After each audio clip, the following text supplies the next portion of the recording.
নমস্কার, আমি বিশ্ব স্যার বলছি। আমার চ্যানেলে তোমাদের সকলকে স্বাগত। দেখো, আজ আমি জোয়ার ভাটা বোঝাচ্ছি। আমরা সবাই জানি যে কখনো কখনো নদী বা সমুদ্রের জল ফুলে ফেঁপে ওঠে, সেটাকে আমরা বলি জোয়ার। আবার কখনো নেমে যায়, সেটাকে বলি ভাটা।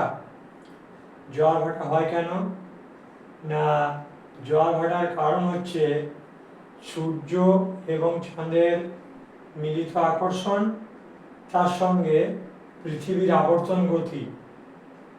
কিন্তু জোয়ার ভাটার মূল কারণ হলো চাঁদের আকর্ষণ।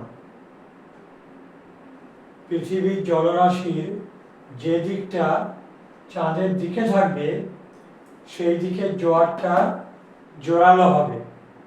সেই জোয়ারটাকে বলা হচ্ছে মুখ্য জোয়ার। আর তার বিপরীত দিকে স্বাভাবিকভাবেই পৃথিবীর আবর্তন গতির ফলে যে জোয়ার সৃষ্টি হবে, সেটা হলো গৌণ জোয়ার।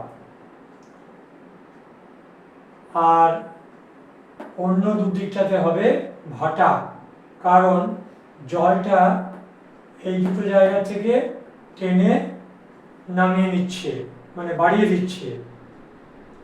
যেদিকে চাঁদ সরাসরি আকর্ষণ করছে, সেদিকে জলরাশিটা বেশি বেড়েছে, আর তার বিপরীত দিকে কম বেড়েছে।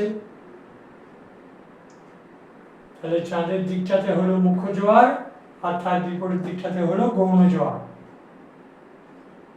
তাহলে তোমরা বুঝতে পারলে যে সূর্য এবং চাঁদের মিলিত আকর্ষণের ফলে জোয়ার ভাটা হলেও চাঁদের আকর্ষণটাই হলো প্রধান। আর গৌণ জোয়ারের ক্ষেত্রে পৃথিবীর আবর্তন গতি কাজ করে। আশা করি তোমরা জোয়ার ভাটা কেন হয় সেটা বুঝতে পারলে। যদি আমার ভিডিওটা ভালো লাগে, লাইক, শেয়ার এবং কমেন্ট করবে। আর যারা আমার চ্যানেলটি এখনো সাবস্ক্রাইব করনি, অবশ্যই সাবস্ক্রাইব করবে এবং পাশের যে বেল আইকনটি, সেটি টিপে অল নোটিফিকেশন করে দেবে।